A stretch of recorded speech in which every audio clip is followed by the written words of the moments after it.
నరసింహారెడ్డి గారు, మీరు ఒక మంచి సివిల్ కాంట్రాక్టర్. సడన్‌గా ఈ దైవ చింతన వైపు ఈ విధంగా రావడానికి కారణం ఏమిటి? 98లో శ్రీరంగంలో ఒక 13 బ్రిడ్జెస్ కట్టేందుకు నాకు అవకాశం వచ్చింది.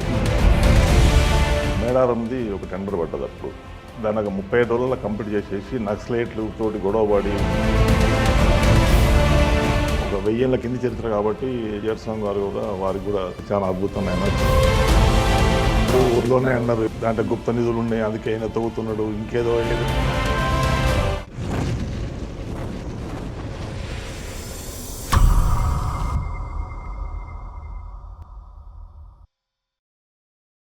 విక్టరీ వింగ్స్ ప్రేక్షకులకి నమస్కారం. ఈనాడు మన స్టూడియోలో ఉన్నారు శ్రీ కోడూరు నరసింహారెడ్డి గారు. భగవంతుడికి భక్తుడికి అనుసంధానం అంబికా దర్బార్ బత్తి అని చాలామంది చెప్తూ ఉంటారు. కానీ ఈయన ఒక సివిల్ కాంట్రాక్టరు. బ్రిడ్జెస్ కట్టడం ఆయన వృత్తి. ప్రవృత్తి దేవుణ్ణి ఆరాధించటం.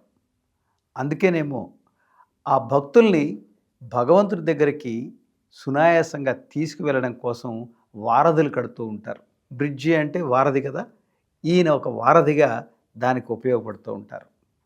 వీరితోటి మేము రీసెంట్గా పాలకుర్తి అనే గ్రామానికి అక్కడికి వెళ్ళి శ్రీ సోమేశ్వర దేవాలయాన్ని, అక్కడి నుంచి వల్మిడి అనే ప్లేస్లో రామాలయాన్ని, సన్నూరు అనే ప్లేస్కి వచ్చి అక్కడ వెంకటేశ్వర దేవాలయాన్ని, 3 దేవాలయాల్ని చూసాం. వారి పర్యవేక్షణలో ఆ ఆలయాలు ఒక అద్భుతాన్ని సృష్టించుకున్నాయి. వారితో ఈనాడు ముఖాముఖి. నమస్కారం నరసింహారెడ్డి గారు. నమస్కారం అండి. నరసింహారెడ్డి గారు, అసలు మీరు ఒక మంచి సివిల్ కాంట్రాక్టర్. చక్కటి బ్రిడ్జెస్ని కన్స్ట్రక్షన్ చేసుకుంటూ వృత్తిపరంగా ఎంతో వృద్ధిలోకి వచ్చినటువంటి మనిషి మీరు.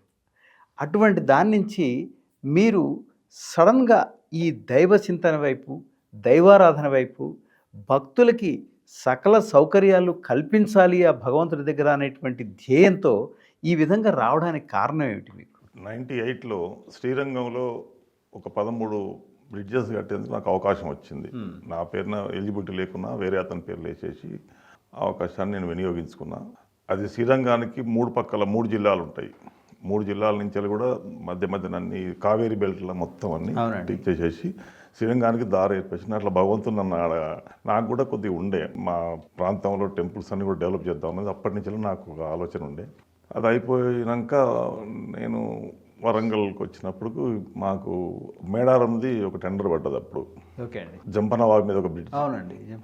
అయితే అది 3 నెలల్లో కావాలని వాళ్ళు అడిగితే నాకు ఆ మెథడాలజీ అండ్ కన్స్ట్రక్షన్ మెటీరియల్ ఉంది కాబట్టి నేను చేస్తాను. టెండర్ వేసినాక మా ఫ్రెండ్ కేచర్ సోషనెట్ గారు అని అతను కూడా నేను కూడా అంటే సరే అతని పేరు నేను చేసేసి ఇద్దరం కలెక్టర్ గారు పిలిచి ఇద్దరు వరంగల్ వాళ్ళే కదా ఇద్దరు కలిసి చేసుకుని అంటే నేను అట్లా చేసిన. ఒక 1 మంత్ అక్కడనే ఉండి నేను అంటే 3 నెలలది ఇప్పుడు ఆడ 37 రోజులు అన్నది ఒక రికార్డ్ అది. ఓకే. అది పేరు అతనైనా అతనే హెల్ప్ ఇద్దరం కలిసి దాన్ని ఒక 37 రోజుల్లో కంప్లీట్ చేసేసి నక్సలైట్లు తోటి గొడవపడి మా మిషన్లు కాలబెట్టి గొడవ చేసినా కూడా దాన్ని కంప్లీట్గా పూర్తి చేసిన తర్వాత ఇప్పుడు అది మేడారం మీరు ఇప్పుడు చూస్తుంది కదా, అద్భుతంగా ఉన్నది. సార్, మీరు శ్రీరంగంలో ఏ టెంపుల్ చూశారు సార్? శ్రీరంగనాథ స్వామి. రంగనాథ స్వామి. సో మీ బీజం అక్కడ పడింది. అంటే భక్తులకి ఏ విధంగా సౌకర్యాలు కల్పించాలి అనేటువంటిది. అప్పటికి ఏం లేకుండే పాపం శ్రీరంగంలో టెంపుల్ చాలా పెద్ద టెంపుల్ అది. సౌకర్యాలు నీళ్ళు చాలా ఇబ్బందులు ఉండరు వాళ్ళం. 1 మంత్లో కంప్లీట్ చేసినా మంచిగా బాగా అనిపించింది. తర్వాత 14లో మళ్ళీ మాకు ఈ టెండర్ పడ్డది, యాదగిరిగుట్టది పడ్డది. యాదగిరిగుట్ట చేద్దాం అన్నది టెండర్ వేస్తే వచ్చింది అనమాట. ఇట్లా చేస్తే ఫస్ట్ మనకు ఎమ్యూనిటీస్ అంటే పిల్గ్రిమ్స్ వచ్చే వాళ్ళకు మనకు సౌకర్యాలు కావాలి. ఎందుకంటే నేను ఎన్టీ రామారావు గారు అప్పుడు తిరుపతి ఎట్లా డెవలప్ చేసిండ్రు స్టార్టింగ్లో, ఆయన 83లో ముందు భక్తులకు చేయాలనేది ఆలోచన. నాకు కూడా అదే ఉండి తర్వాత టెంపుల్ చేద్దామనంటే ఇక సరే నేను వారధి కట్టిన సెకండ్ ఘాట్ రోడ్ చేసేసాను. దాని తర్వాత ఇక నేను వర్కులు మానుకున్నాయి. ఇక వేములవాడ కూడా సేమ్ అదే మూలవాగు మీద ఒక బ్రిడ్జ్ చేశాను, దానికి మీద మానేరు మీద ఒక బ్రిడ్జ్ చేశాను. ఫస్ట్ నుంచి కూడా ఇది ఒక బిజినెస్ పరంగా కన్నా ఇక్కడ నా భక్తులు నడుస్తారే వాళ్ళకి ఈ విధంగా ఉండాలి, వీళ్ళకి ఈ సౌకర్యం, ఆ మైండ్ ఆఫ్ దాంతో మీరు ఫస్ట్ నుంచి కూడా ట్రైబల్ నక్సలైట్ల ఏరియాలలో చాలా చేసినాం. ఎందుకంటే వాళ్ళని కన్విన్స్ చేసేసి, ఎందుకంటే అది తప్పకుండా వాళ్ళకి కావాలి. మెడికల్ కావాలన్నా కూడా 20 కిలోమీటర్లు మోసుకొని రావాల్సిందే కావడి, ఏదో జ్వరం వచ్చినా కూడా బాలెంతలు కానీ. అందుకు నేను ఒక దగ్గర మీకు డమ్కు నిమ్మాలపాడని అరకు దగ్గర, ఓకే అండి, నేను 93లో అది బీఆర్ఓకి ఇచ్చినప్పుడు మాధవరావు గారు సీరియస్గా ఉండ్రి, మా బీఆర్ఓ అంటే బార్డర్ రోడ్ అరకు ఇచ్చిన రోడ్డు, వాళ్ళు 20 కిలోమీటర్ల రోడ్డు అది. అప్పుడు బిర్లా పెట్టుకుని చెప్పి ఏదో సమ్ మైన్స్ కోసం ఆ రోడ్డు గవర్నమెంట్ వచ్చింది. అయితే రోడ్డు చేయనిచ్చింది కానీ బ్రిడ్జిలు కట్టినలేదు వాళ్ళు నక్సలైట్లు. ఇక నేను కన్విన్స్ చేసేసి 20 కిలోమీటర్స్ పోయి వాళ్ళకి ఏదో చేసి మాట్లాడిచ్చేసి ఆ బ్రిడ్జిలు కంప్లీట్ చేసి ఆ రోడ్డు ఆ ట్రైబల్స్కు ఎంతో వాళ్ళు అసలు మొక్కుతారు మాకు అప్పుడు. అట్లా అంటే భగవంతుడు మాకు అవకాశం ఇచ్చిండు, వరదనేది అందరికీ వస్తుంది. కానీ ఇక దాని తర్వాత ఇప్పుడు మీకు అన్నట్టు యాదగిరిగుట్ట తర్వాత ఇక ఆపేసిన. మా ఊరు పాతది 1000 years బ్యాక్ శివాలయం వేణుగోపాల స్వామిది. అది అన్న తీసేసి పాతది కదా మొత్తం, అప్పుడు రజాకారుల పీరియడ్లో మొత్తం దాన్ని పలగొట్టి దాంట్లో ఏం లేవు విగ్రహాలు. నాంచారి మడూరు, తొరూరు మండలం వస్తుంది, మహబాద్ జిల్లా వస్తుంది. అది మొదలు పెడతా అంటే ఈ లోపల ఈ సన్నూరు ఈ వెంకటేశ్వర స్వామి టెంపుల్ ఒకటి ఉండే, దీన్ని కూడా చేయాలనేది మా అప్పుడున్న ప్రజాప్రతినిధులు మాట్లాడి, ఎట్లా సార్ అంటే సరే అతను కూడా మాట్లాడి కొంత డబ్బులు తెప్పిస్తా అన్నాడు. అప్పట్లో మాకు ఈ ఫంక్షన్ హాల్స్ అవన్నీ ఏం లేవు, మా పెళ్లిళ్ళన్నీ అక్కడ అదే టెంపుల్ అయ్యేది, సన్నూరు టెంపుల్లోనే. ఎవరి అయినా మా వరంగల్ జిల్లాలో ముఖ్య వాళ్ళందరూ ఇప్పుడు ఉన్న వాళ్ళందరూ పెద్ద పెద్ద వాళ్ళందరూ పెళ్లిళ్ళు అక్కడనే అయినట్టు. ఆ టెంపుల్ ఒక దిగువ తిరుపతి లెక్క చేయాలనేది నా ఆలోచన ఉండే. సార్ నిన్న మేము వచ్చి చూసాము, అసలు 700 సంవత్సరాల పురాతనమైనటువంటి టెంపుల్ ఈ యొక్క తెలంగాణ రాష్ట్రంలో అట్లా ఉండటము, దాన్ని మీరు అసలు ఏ విధంగా తీసుకొచ్చారు? అంత చుట్టూ ఒక పెద్ద కాంపౌండ్ వాళ్ళు కట్టారు, 30 ఎకరాల కాంపౌండ్ బయట ఒకటి, మళ్ళీ 3.5 ఎకరం ప్రాకారం ఒకటి కట్టారు. ప్రాకారం ఒకటి కట్టారు. టెంపుల్ లోపల కూడా మండపాలు, బయట పోర్టుకోలు. ఆ డోర్స్ చూస్తే ఆ తలుపులు ఒక ఏనుగు లోపలికి వెళ్ళి వచ్చే అంత తలుపులు కట్టారు ఏకంగాని వాళ్ళు. 16.5 ఫీట్లు 8.5 feet తోటి అది మెయిన్ డోర్. అది మెయిన్ డోర్. అది అనుకోకుండా జరిగింది, మంచిగా బాగా వచ్చింది టెంపుల్ కూడా. దాన్ని కొద్దిగా ఇంకా అంటే మేము కోనేరు పాతది అప్పుడు వాస్తు ప్రకారం బాగలేదని జిఆర్ స్వామి గారు 2 సార్లు చూసినప్పుడు దీన్ని ఈశాన్యం ఉంటే బాగుంటుంది అంటే మేము ఆ పాత కోనేరు బుడిపించేసేసి కొత్త కోనేరు తోగిపెట్టినాం, కానీ దాన్ని చేయాలి ఇప్పుడు. అట్లనే అప్పటిది దీనికన్నా ముందు ఈ వెంకటేశ్వర స్వామి కన్నా ముందు కూడా అక్కడ శివాలయం ఉంది ఒకటి, ఆ శివాలయం కూడా పాడిబడి ఉన్నది. దాన్ని కూడా రీకన్స్ట్రక్షన్ చేద్దాం అనేది ఆలోచన. మేము టెండర్లో పెట్టించినాం దాన్ని. టెండర్ కూడా సుబ్రహ్మణ్యం అని అతను వేరే ఇప్పుడు యాదగిరిగుట్టల శివాలయం కట్టిన అతనికి అప్పచెప్పినాం అతనికి. కానీ అదే కారణాల వల్ల కొద్దిగా ఆగిపోయినాయి అవన్నీ. ఆ 2 కంప్లీట్ చేస్తే ఆ టెంపుల్ ఒక తిరుపతి టైపులో అవుతుంది అనేది మా ఆలోచన. ఇంకా ఏముంటే మీకు భక్తులకి బాగుంటుంది అని మీ యొక్క అభిలాష? కళ్యాణ మండపం ఒకటి కావాలి. కళ్యాణ మండపం టీటీడీ కూడా లెటర్ రాసినప్పుడు పోయిన ప్రజాప్రతినిధులు, కానీ ఇప్పుడు అది అట్లే పెండింగ్లు ఉన్నది, కొద్దిగా నడుస్తుంది ఇప్పుడు. తర్వాత ఇంకా భక్తులు కూడా కొంతమంది ఇస్తున్నారు, దానికి 50 లక్షలు ఒక భక్తులు ఇచ్చిన ఈ మధ్యన, అంటే వాటిని కట్టవని చెప్పి ఎక్కడ ఏదో ఒకటి కట్టవని. అట్లనే సౌకర్యాలకు రూమ్స్ కూడా కావాలి. ఇప్పుడు మంచి డిపార్ట్మెంట్స్ ఉన్నాయి, ఎండోమెంట్ డిపార్ట్మెంట్స్ అవన్నీ కూడా. వెంకటేశ్వర స్వామి అనగానే అందరికీ ఫస్ట్ మైండ్ తిరుపతికి వెళ్ళిపోతుంది.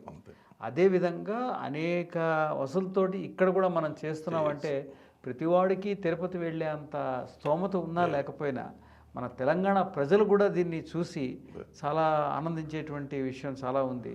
ఇలా మీరు చాలా టెంపుల్స్ చేస్తా ఉన్నట్టారు కదా సార్? పాలకూరి సోమనాథుడు ప్లస్ బమ్మెర పోతన, వల్మిడి అని పక్కనే, అది 6 కిలోమీటర్లు, ఇది 4 కిలోమీటర్లు, అది 6 కిలోమీటర్లు ఉంటుంది. పాలకుర్తి మండలానికి 6 కిలోమీటర్లు, 4 కిలోమీటర్లు బొమ్మెర ఉంటుంది. ఓకే అండి. త్రికూట నిలయం అని చెప్పి అది మొదటి నుంచి దాని ఒక నానుడు. బమ్మెర పోతన, పాల్కూరుకి సోమనాథుడు, వాల్మీకి. అంటే వల్మిడి అనేటువంటి పేరు ఏమైనా ఫస్ట్ వాల్మీకిపురం ఉండదు ఏమన్నా, బహుశా మరి చరిత్రలో ఆయన ఏమన్నా అక్కడ లవకుశులు లాంటి వాళ్ళ చరిత్రలో కూడా ఆర్కియాలజీ కూడా వాళ్ళు చూశారు, వాళ్ళు కొన్ని అన్ని చేశారు, సర్టిఫై చేసి దాదాపు ఉన్నాయని. మునులగుట్ట అని ఇవన్నీ బాగా అభివృద్ధి చేద్దాం అనేది నా ఆలోచన. అంటే నాకు కూడా కొంత ఉండండి, అంటే మా కుమారుడు కూడా భద్రాచలంలో శ్రీరామ రోజు పుట్టిండు కాబట్టి వాని అనుకుని నేను ఒక అద్భుతంగా దాన్ని తీర్చిదిద్దాను. చాలా బ్యూటిఫుల్ 34 acresలో గుట్ట మీద మొత్తం స్టోన్ తోటి చేయించిన, సేమ్ మన యాదాద్రి శిల్పులతోటే దాదాపు వాళ్ళ మెలుసుకొచ్చి చేయించినాం. బాగా వచ్చింది అది. దానికి కూడా సౌకర్యాలు లేకనే భక్తులు విపరీతంగా వస్తుండ్రు. మొన్న ఫస్ట్ నాడైతే భద్రాచలం నుంచి కూడా వచ్చారు, భద్రాచలం ఖమ్మం జిల్లా నుంచి ఎక్కువ వచ్చిండ్రు, హైదరాబాద్కి వెళ్ళి కూడా చాలామంది అంటే ఇంకా పెరుగుతారు, కాకుండా సౌకర్యాలు ఇవ్వాలి. అంటే బహుశా ప్రభుత్వం దృష్టి పడి ఉండొచ్చు వీటిని కూడా పైకి తీసుకురావాలని, లేదా కొన్ని ఆర్థికమైనటువంటి విషయాల వల్ల ఏమైనా కొంచెం లేట్ చేసి ఉండొచ్చేమో, కానీ డెఫినెట్గా ప్రభుత్వం దీన్ని ముందుకు తీసుకెళ్తుంది అండ్ తెలంగాణ రాష్ట్రాన్ని చాలా వృద్ధిలోకి తీసుకొస్తుందని మాత్రం మనం ఆశిద్దాం. ఇట్లే ఉంది. ఇప్పుడు అంత పెద్ద దేవాలయం నాకు పెద్ద అనుభవం లేదు, కాకుంటే చూసినా నాకు చెప్పారు అంతేగాని అనుభవం లేకున్నా కూడా స్థపతులు ఇప్పుడు బాలభాస్కర్ గారని మంచి స్థపతి ఇంటర్నేషనల్ ఆయనకు అవార్డ్స్ వచ్చినాయి, అతన్ని పెట్టుకున్నాం. అతను కూడా మన వైటీడీ చైర్మన్ కిషన్ రావు గారు కానీ వీళ్ళు మా పురుషోత్తం రెడ్డి గారు, ఇప్పుడు వేములవాడ వైస్ చైర్మన్ గారు, వాళ్ళందరూ సహకారం చేశారు. అంటే శిల్పులం కానీ ఇప్పుడు యాదగిరిగుట్ట హేమాద్రి గారు చాలామంది అట్లా మంచి శిల్పులు వాళ్ళు వేలాయుధన్ అని చెప్పి మన స్టేట్ ఆర్కిటెక్ట్ స్టేట్ ఇతను స్థపతి అతను కూడా వచ్చి మొత్తం డిజైన్స్ అన్ని చెక్ చేసుకుంటూ ప్రతిదీ ఇట్లా ఉండాలి. ఇప్పుడు ఏదైనా సరే వాళ్ళ ద్వారానే రావాల్సిందే కదా, కాకుంటే వాటికి మార్పులు చేర్పులు మనం కొద్దిగా మంచిగా ఉండాలి. ఒక భద్రాచలం ఒక ఒంటిమిట్ట లెక్క రావాలనేది ఆ టైప్లో తీసుకొచ్చి దాన్ని కంప్లీట్ చేసినాం. దాన్ని ఆ టైప్లో ఒంటిమిట్ట రామచంద్ర సేమ్ ఆ టైప్లోనే వచ్చింది, చాలా బాగా వచ్చింది. సరే ఇక భక్తులు కూడా ఏమంటున్నారంటే మాకు సౌకర్యాలు ఇంత బాగా చేసిన దానికి సౌకర్యాలు కావాలి కదా, సౌకర్యాలు కూడా చేయమనేది ఒక భక్తులు రావడం మొదలెడితే స్వామివారికి కాదు ముందర ప్రభుత్వానికి కూడా ఆదాయపరంగా కూడా చాలా బాగుంటుంది. కళ్యాణం కూడా భద్రాచలంలో జరిగిన టైంకి ఇక్కడ జరుగుతుంది, చాలా అద్భుతంగా జరుగుతుంది. 10,000 మంది పోయినసారి 10,000 మంది వచ్చారు. మనం భద్రాచలం పోవాల్సిన అవసరం లేదు, హైదరాబాద్ నుంచి. దాన్ని కాపాడుకోవాల్సిన బాధ్యత మన మీద ఉన్నదనుకొని ఇప్పుడు మా ప్రాంతం కదా అని నేను ఒక స్పెషల్ ఎట్లాగో రిటైర్డ్ అయిపోయినాము, ఏదో ఒకటి చేద్దాం భగవంతుడికి ఏదో మనం మన వంతు చేద్దాం అనేది. అట్లనే పాలకూరి సోమనాథుడు అతనిది కూడా ఫస్ట్ తెలుగులో అతనే ఇప్పుడు బసవ పురాణం కానీ అతని కూడా చాలా మంచి గ్రంథాలు రాశాడు. మంచి పర్యవేక్షించాలి వాటికి మంచిగా ఒక 3 బిల్డింగ్లు పెద్దగా కట్టినాం అతనికి గ్రంథాలయానికి కానీ ఆయన చరిత్ర చెప్పేందుకు అన్నీ ఉన్నాయి. కానీ వాటిని మెయింటెనెన్స్ లేదు, స్టాఫ్ కావాలి. ఇప్పుడు మీరు చెప్పేది వల్మిడికి అయినా స్టాఫ్ కావాలి, పాలకుర్తికి కూడా స్టాఫ్ కావాలి. వీటిని ఒక పెద్ద function hall AC function hall కట్టిండ్రు, దాన్ని కూడా మెయింటెనెన్స్ లేదు. అడ్మినిస్ట్రేషన్ స్టాఫ్ కావాలి. కేవలం అందుకనే మనం చేయగలుగుతాం. అడ్మినిస్ట్రేషన్ మనం తోటి గవర్నమెంట్ మనం ఏం చేయలేం కదా. ప్రభుత్వ పరంగా దాని దృష్టికి తీసుకెళ్ళడం చేయడం చేస్తే చెప్తున్నాం తప్పకుండా మీది అవుతుంది. ఇప్పుడు ప్రజెంట్ కొండా సురేఖ గారు కూడా ఎండోమెంట్ మినిస్టర్గా ఉన్నారు. చాలా powerful lady and positive energy ఉన్నటువంటి మినిస్టర్ ఆవిడ. సో ఆవిడ హయాంలో ఐ థింక్ డెఫినెట్గా ఈ టెంపుల్స్ ఇవన్నీ కూడా మనకు చాలా అవుతాయని మనం ఆశిద్దాం. అదే మా వరంగల్ జిల్లా నుంచి మా ఎండోమెంట్ మినిస్టర్ కదా అని 2 సార్లు కలిసి తప్పకుండా చేద్దామన్నది ఆమె కూడా. వరంగల్ జిల్లాలో చాలా దేవాలయాలు ఉన్నాయి, 100-1100 దేవాలయాలు ఉన్నాయి. వాటిల్లో చాలా మటుకు ఇట్లా చిన్న రిపేర్స్ తోటి మూలబడి ఉన్నాయి. అద్భుతమైన దేవాలయాలు అవన్నీ ఏది చూసినా మీరు ఏ మూల పోయినా కాకతీయులు కట్టిన దేవాలయాలు అన్నీ కూడా ప్రతి ఊర్లో ఒక శివాలయం ఉంది. ఇప్పుడు తమిళనాడు ఎట్లున్నాయో మన దగ్గర కూడా ఉన్నాయి. వ్యవస్థలు చేస్తున్నాయి కానీ వాటిని నడిపించే బాధ్యత మంచి స్టాఫ్ కావాల్సి వస్తుంది. ఇప్పుడు ఉన్నటువంటి ప్రభుత్వం కూడా సార్ ఎట్లా అనుకుంటున్నారు మీరు? ఇప్పుడు మన రేవంత్ రెడ్డి గారు చీఫ్ మినిస్టర్గా ఉన్నారు, భట్టి గారు డిప్యూటీ సీఎంగా ఉన్నారు. వారి యొక్క యంత్రాంగంలో ఇవి ఎట్లా ముందుకు వెళ్తాయి? వారు కూడా ఎలక్షన్ క్యాంపెయిన్లు వచ్చినప్పుడు పాలకుర్తి కాన్స్టిట్యున్సీలో ఎలక్షన్ క్యాంపెయిన్లు వచ్చినప్పుడు అదే వల్మిడిలో దిగారు. వారు కూడా చూసినట్టుంది. కానీ ఇక ఎవరి బిజీలో వాళ్ళు కదా ఇక చూస్తారు తప్పకుండా. ఎందుకంటే మంచి దేవాలయాలు వారు కూడా అందరికీ రెవెన్యూ వస్తుంది. ఇప్పుడు రెవెన్యూ కూడా చాలా విపరీతంగా ఇప్పుడు చాలా పెరిగిపోయింది. ఇప్పుడు అది ఇప్పుడు యాదగిరిగుట్ట మేము పోయినప్పుడు 2014లో 1 crore నుండి 200 కోట్లకు వచ్చింది. మడూరు అనేటువంటి ఊరిలో వేణుగోపాల స్వామి ఆలయాన్ని కూడా మీరు నిర్మిస్తున్నారని, దాని గురించి కూడా చాలా చేయాలనుకుంటున్నారని కూడా మీ మాటల్లోనే విన్నాను. ఏం కావాలనుకుంటున్నారు సార్ మడూరు దాంట్లో?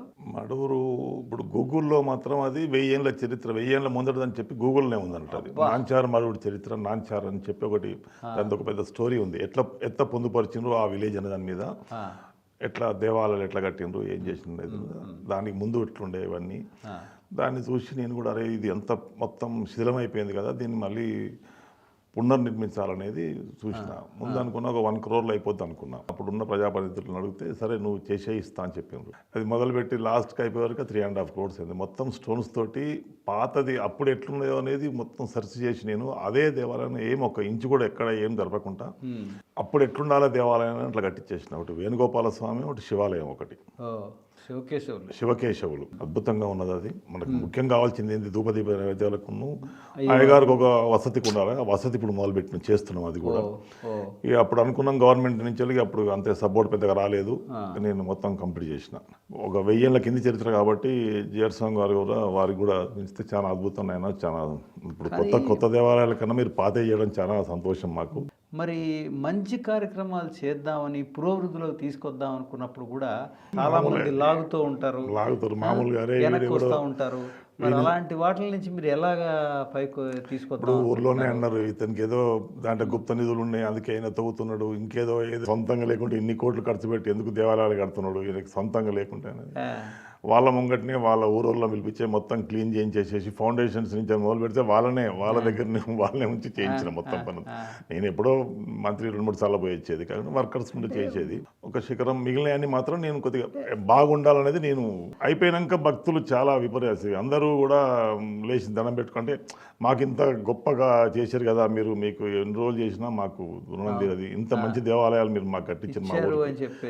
ఇప్పుడు సరే అనుకుంటున్నారు. అది కాకుండా కూడా మా ఊర్లో రోడ్డు కూడా ఒక 11 కిలోమీటర్ల రోడ్డు కూడా వాళ్ళకంటే 3 కిలోమీటర్లు ఏది తీసుకుపోవాలన్నా వాడు చెరువు ఉంటుంది మాకు, చెరువు ముంగటి నుంచి దారి లేకుండా ఉండే. వాళ్ళు వాలంటీర్కి ఒక 15-20 ఎకరాలు వాడు ల్యాండ్ ఇచ్చిండ్రు అన్నట్టు. మనం ఫ్రీగా చేసి ల్యాండ్ చేయించినాం. దానికి కూడా ఇస్తా అని చెప్పిండ్రు గవర్నమెంట్ నుంచి నడుస్తుంది అది కొంచెం. అంటే ఆ రోడ్డు చేసుట్లా ఇవన్నీ చేసుట్లా మన ఊరు మనం చేసుకోవాలి. ఎవరిని ఏరియా ఎవరిని ఇప్పుడు మాకు అవకాశం ఉంది కాబట్టి మిషనరీ మనుషులు మాకు ఒక టెక్నాలజీ ఐడియా ఉంది కాబట్టి మనతో అందరూ చేయలేరు కదా, అందరికి అవకాశం దొరకదు కదా. భగవంతుని సహకారం లేని మనం ఏది కూడా చేయలేము. అంటే స్వార్థ చింతన ప్రతి వాళ్ళు ప్రబలిపోతున్నటువంటి ఈ రోజుల్లో కూడా ఇది దైవ కార్యక్రమం, భగవంతుడు నన్ను ఒక ఇన్స్ట్రుమెంట్గా ఉపయోగించుకుంటున్నాడు దీనికి అనేటువంటి మీ ఆలోచన విధానం ఏదైతే ఉందో చాలా గొప్పగా ఉందండి, అద్భుతంగా ఉంది. ఆ శక్తే ఐ థింక్ మిమ్మల్ని ముందుకు నడిపిస్తోందేమో కూడా. మీరే చెప్తున్నారు నేనుగా డబ్బులు పెట్టవలసినంత వరకు నేను పెట్టేశాను, ఏం చేయాలన్నా ఇంకా భగవంతుడే ఆయన కంప్లీట్ చేసుకోవాలి, నన్ను ఓన్లీ ఇన్స్ట్రుమెంటల్ అని చెప్పేసి అటువంటి భావంతో మీరు చేస్తున్నారు కనుక ఐ థింక్ ప్రభుత్వం తప్పకుండా ఇటువంటి వాళ్ళ కోసమే వెతుకుతూ ఉంటుంది. ఎవర్రా అటువంటి వాళ్ళని మనం అక్కడ పెడితే మరిన్ని దేవాలయాలు వృద్ధిలోకి వస్తాయని చెప్పేసి. ఇప్పుడు నేను చూసింది ప్రత్యక్షంగా శ్రీరంగం చూసిన, దాని తర్వాత మా మేడారం చూసినారు. 10 లక్షలు ఇవాళ కోటి చిల్లర, 1,50,00,000 జనం పోతున్నారు. అద్భుతమైన ఆదాయం పక్కన పెట్టండి. జనాలకు ఒక వారధి చేసినాం కదా మనం. వారధి కట్టడం కాదు కానీ జనాలకు ఒక వారధి చేసినాం.